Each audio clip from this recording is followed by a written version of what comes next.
প্রতিদিন সকালবেলায় ঘুম থেকে উঠে যে কাজটা আগে করি সেটা হচ্ছে উঠোন ঝাড় দেওয়া। তো দেখো আজকেও ঘুম থেকে উঠে আনতে যাচ্ছি ঝাঁটা।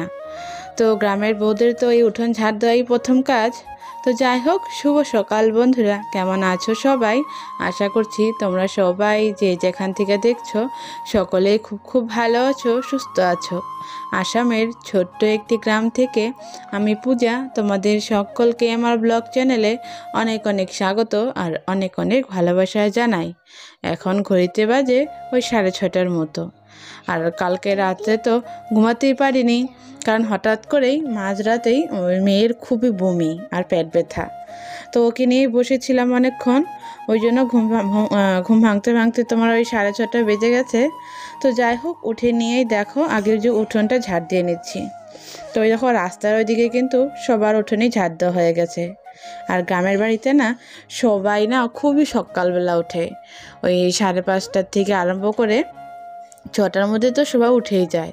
অনেকে আছে ওই তোমার 5টার দিকেও কিন্তু উঠে। তবে মিথ্যে কথা বলবো না, ওই 5টা 5:30টায় কিন্তু আমরা উঠি না।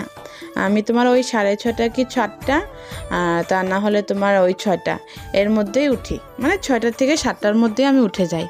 তো যাই হোক, এদিকে দেখো ওই রাস্তার জায়গাটাও ঝাড় দিয়ে নিয়ে চলে এসেছি কলপারে। আর কলপাড়াটাও জানোই, ওই এখানে যে কুচো কুচো পাথর আর হাবিজাবি অনেক কিছুই আছে, মানে বর্ষাকালে না এই জায়গাটাকে জল ওঠে, ওই জন্য পাথর ঠাথর সব কিছু দেওয়া থাকে, মানে অনেকটাই নিচু। মাটি ফেললেও না মাটিগুলো সব ধুয়ে যায়, কারণ বাড়ির সাথে যে ওই পুকুরের মতন মানে খালটা আছে। তো খাল হচ্ছে তোমার নদীরই একটা ছোট্ট ডাল, সেটা হচ্ছে আমাদের বাড়ির পেছন সাইডেই। তো ওই জন্যই বেশি মাটি ফেলানো হয় না, সব কিন্তু ওই ধুয়ে নিয়ে যায়। তো এইদিকে উঠোনটা ঝাড় দেওয়ার পরে ওই যাচ্ছি রান্নাঘরে এঁঠো বাসনগুলো আনতে। আর দেখো চাদর ঠাদরও কিন্তু খুলে ফেলেছি, কারণ চাদর নিয়ে না ওই কাজবাজ করাই যায় না, বিশেষ করে ওই থালা বাসন মাজাটা মানে খুবই অসুবিধা হয়ে যায়। আর তার মধ্যে ভাবছি আজকে আর মেয়েকে স্কুলেও পাঠাবো না, কারণ ওই যে কালকে রাত্রে বমি করলো, বমি করার পর থেকে না শরীরটা না তোর ভালো নেই। সকালবেলা যখন ডাকি ওকে, ও তখন বলছিল যে মা আমার শরীরটা ভালো লাগছে না।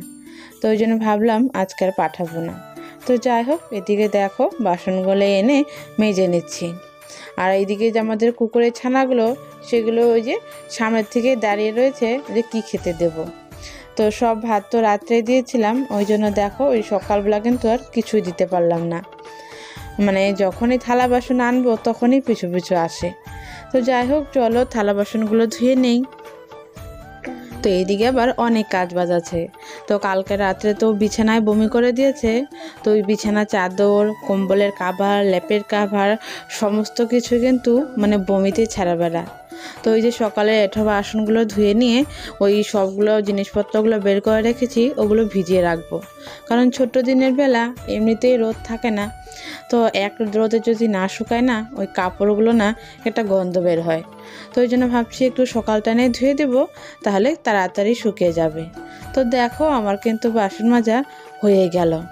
তো ওইদিকে দেখো ওই কম্বল লেপ যেগুলো ছিল সেগুলো আমি কিন্তু বের করে এনেছি রোদে দেওয়ার জন্য, কারণ একটু মানে বাইরে না দিলে ভালো লাগে না, কারণ একটা বমির যেহেতু গ্যাস আছে মানে ওই আর কি, ওই জন্য দেখো। আর ওই সময় তো জানোই রোদ পড়েই না, তাও দিচ্ছি হাওয়া বাতাসে যতটুকু মানে লাগে একটু, তো ওই এক্সট্রা গন্ধটা থাকবে না।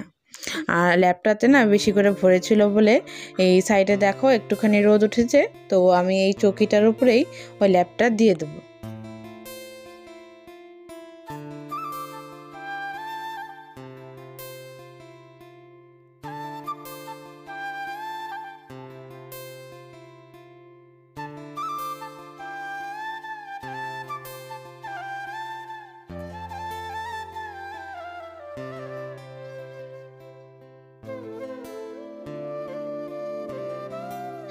তো দেখো এদিকে সব কিছু রোদে দেওয়ার পর চলে এসেছি রান্নাঘরে।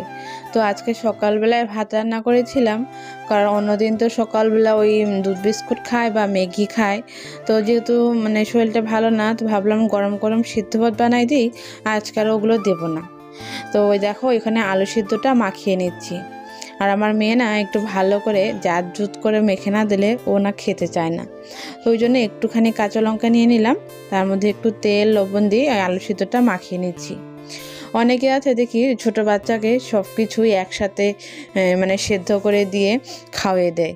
তো আমার মেয়ে ওইভাবে খায় না, ওই সব কিছুই না এক্সট্রা এক্সট্রা করে দিতে হয়, মানে আলু সেদ্ধ হোক বা সবজি হোক না আলাদা আলাদা করে দিতে হয়। তো যাই হোক, এদিকে দেখো আমি ওর জন্য ভাতটাও মাখিয়ে নিলাম।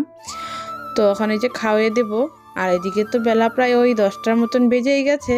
তো ওকে খাওয়ানোর পর ওই চললাম কাপড় কত ধুতে।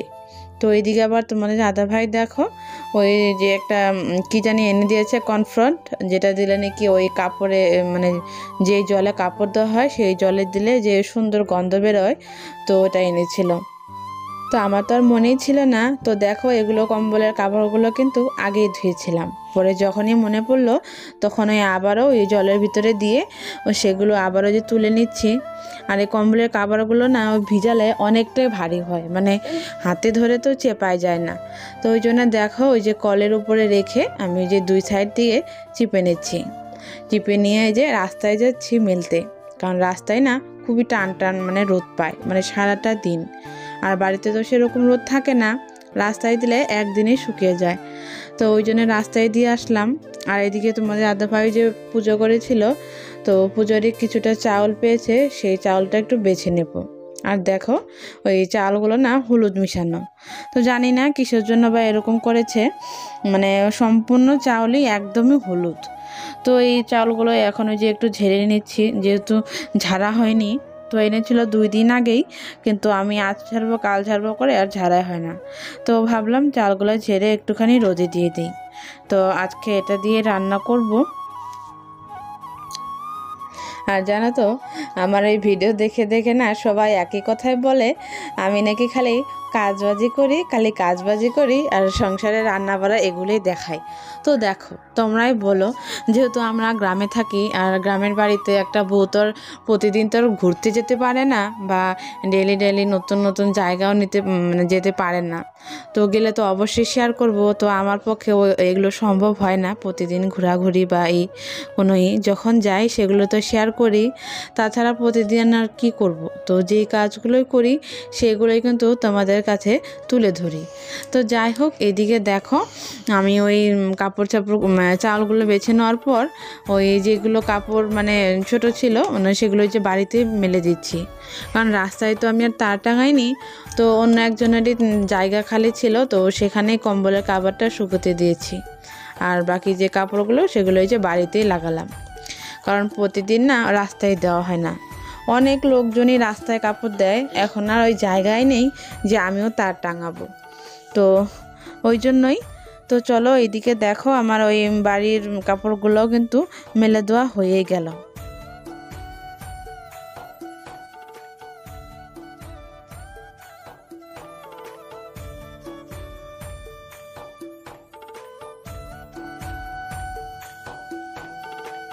তো যাই হোক, এদিকে সমস্ত কাপড়গুলো মেলে দেওয়ার পর চলে এসেছি বারান্দা মুছতে।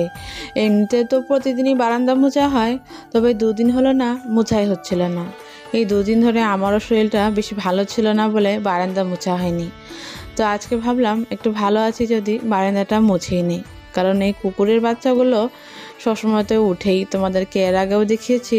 তো আর কি বলবো, আর মানে এদের জ্বালায় তো আর কিছুই ভালো লাগে না। তো যেই দিন কাজের চাপ একটু বেশি থাকে ওই দিন মনে হয় অন্য দিক দিয়েও আরও চাপ বেড়ে যায়। তো কি করব বলো, মেয়ে হয়ে জন্মেছি যদিও, কাজ তো করতেই হবে। তো দেখো এদিকে তোমাদের সাথে কথা বলতে বলতে আমার বারান্দা মোছাটা হয়ে গেছে। তো এই যে সিঁড়িটা মুছে নিচ্ছি। আর এখন তোমার ওই 11টা কি 11:30 বেজে গেছে। তো যাই হোক, এদিকে দেখো বারান্দাটা মুছে নেওয়ার পর স্নান করে চলে এসেছি পুজো দেওয়ার জন্য। তো পুজো দেওয়ার আগে সবার প্রথম কাজ ফুল তোলা। তো আমাদের বাড়িতে তো মায়ের মন্দির, তো মায়ের মন্দিরে তো জানোই ওই জবা ফুল লাগে। তো ওই জন্য দেখো এই সাইডে একটা নতুন করে গাছ হয়েছে, তো এখান থেকে আমি ওই জবা ফুল নিলাম। আর আমাদের বাড়িতে অশোক ফুল ছিল, সেই অশোক ফুলটাও তুলে নিলাম। এমনিতে তো আমার মেয়ের ঠাকুরের প্রতি অনেকই ভক্তি শ্রদ্ধা। তো দেখো এদিকে আমি ওই যে ঠাকুর ঘরটা মুছে নিচ্ছিলাম, ও দেখো এই সুযোগে ওই ঠাকুরের বাসনগুলো কিন্তু ধুয়ে নিচ্ছিল। মানে সব সময় যখনই আমি পুজো দিই, মানে ও যদি বাড়িতে থাকে ও আমার সাথে কিন্তু পুজো দিতে যায় এবং সন্ধ্যাবাতিও দেয়। তো সবসময় তো শেয়ার করা হয় না, তো আজকে ভাবলাম শেয়ার করে দিই। তো দেখো, আর জানো তো এইটুকু বয়সে কিন্তু ও ঠাকুরের অনেকটাই মন্ত্র জেনে গেছে, যেমন রাধাকৃষ্ণের প্রণাম মন্ত্র, গীতার গায়ত্রী, গুরুর প্রণাম মন্ত্র, এগুলো কিন্তু সমস্ত আর মুখস্থ করা হয়ে গেছে। তো যাই হোক, ওকে শেখাতেই পেরেছি, এটাই আমার কাছে অনেক বড়। আর এদিকে দেখো, ওকে এতবার করে বলছি ঝাড় দিতে হবে না, ও তাও দেখো এদিকে ঝাড় দিয়ে দিচ্ছে। তো চলো এদিকে পুজোটা দিয়ে নেই। পুজো দিয়ে চলে এসেছি রান্নাঘরে। তো রান্নাঘরে এসে আগে চাউলটা ধুয়ে নিচ্ছি, একটু ভালো করে ধুয়ে নেবো যাতে ওই হলুদ কালারগুলো যে ছিল সেগুলো চলে যায়, কারণ ভাতটা যদি হলুদ হলুদ হয় সেগুলো কিন্তু ভালো লাগে না। পোলাও হলে ওটা অন্য ব্যাপার ছিল, যেহেতু পোলাও রান্না করবো না, শুধু ভাত, তো ভাতটা হলুদ হলে কিন্তু ভালো লাগে না। তো যাই হোক, এদিকে দেখো চাউলটা ধুতে ধুতে কিন্তু অনেকটাই কালার চলে গেছে। তো দেখি আজকে ভাবছি নিরামিষই রান্না করব। তো তোমাদের দাদা ভাইকে পনির আনতে বলেছিলাম, তোমাদের দাদা ভাই তো আনেই নি। তো ওই যে সবার লাস্টে যখন রান্না হয়ে যায় ঠিক তার আগ মুহূর্ততে পনিরটা এনেছিল, তো সেটাকে আবার এক্সট্রা করে ভেজে নিয়ে পরে রান্না করেছি। আর এই যে লাউটা দেখতে পেলে, এটা তো ওই যে কাকু এনেছিল আমার বাড়ির থেকে, তো লাউটা রান্নাই হয়নি। তো কালকে খানিকটা ছোট ছোট মাছ ছিল, তো ভাবলাম ওই ছোট মাছ দিয়ে লাউ ঘন্ট করব, পনিরের তরকারি আর হচ্ছে বেগুন ভাজা। তো ওইদিকে দেখো আমার কিন্তু ওই পনিরের ঝোলটা হয়ে গেছে। তো এইদিকে পনির আর ফুলকপিটা ওই যে এক্সট্রা করে ভেজে রাখলাম। আর ওই ছোটো মাছ দিয়ে লাউয়ের তরকারি এটা তো আগেই রান্না করেছি, আর বেগুন ভাজাটাও হয়ে গেছে। তো যাই হোক, দেখো একটু ঝোলটা ফুটে আসার পর আমি কিন্তু ওই ফুলকপি আর পনিরগুলো কিন্তু দিয়ে দিয়েছি।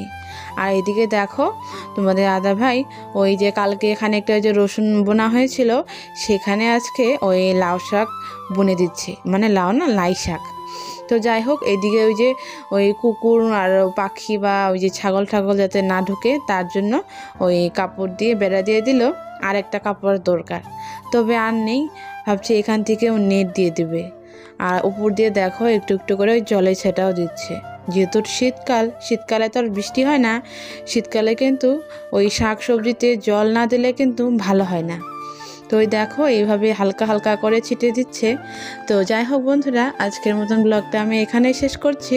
ভালো লাগলে লাইক কমেন্ট শেয়ার করে দিও, আর চ্যানেলে নতুন বন্ধু হয়ে থাকলে চ্যানেলটা অবশ্যই সাবস্ক্রাইব করে দিও। তাহলে আবারও দেখা হচ্ছে তোমাদের সাথে নতুন আরেকটা ব্লগ নিয়ে। তখন সকলেই ভালো থেকো, সুস্থ থেকো, এই কামনাটাই করি।